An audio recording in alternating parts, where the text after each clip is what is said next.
ఇందాక నుంచి చూస్తున్నాను. సూడులు తెచ్చిన ఆడాలని నిలబెట్టి మర్యాద మాట్లాడతావా? సూరమ్మ, నేను మాట్లాడేది సూడుదలు వద్దని కాదు, తులసిని శ్రీమంతానికి పంపనండి.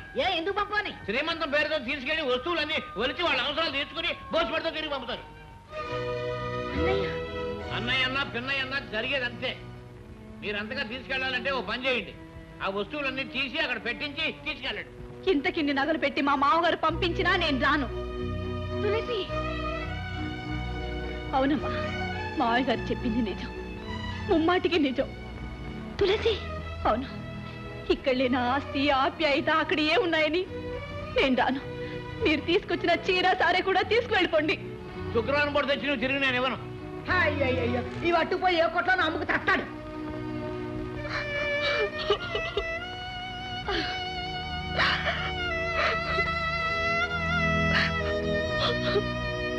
రెండో ఎవడో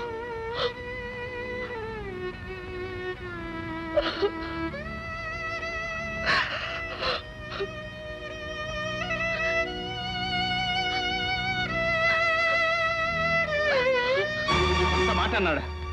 వాడి నీచ బుద్ధులు మనకు ఆపాదిస్తాడా?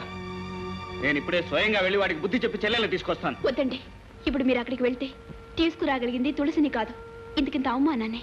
నన్ను అవమానించడానికి వాడికి ఎన్ని గుండెలు? ఇంకా అతనికి వేరే గుండె కావాలా మీ గుండెని పగలగొట్టడానికి?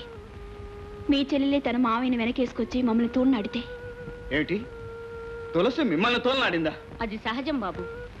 మెట్టినింటికంటే ఏ ఆడది పుట్టింటిని గొప్పగా చూసుకోదు. ఆడపిల్లనిచ్చుకున్న చోట ఇలాంటివి సహజం. పేదవాళ్ల ప్రేమ కన్నీటి వరకు ఆగిపోవాలండి.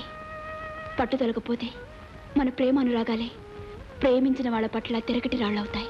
అర్థమైంది పద్మ. ఇన్ని అవమానాలకు కారణం మన పేదరికమేనని, ఆస్తి అంతస్తు లేని వాళ్ళ మమత మానవత్వాలు పిచ్చి వాళ్ళ ప్రేలాపనే అవుతాయని పూర్తిగా అర్థమైంది.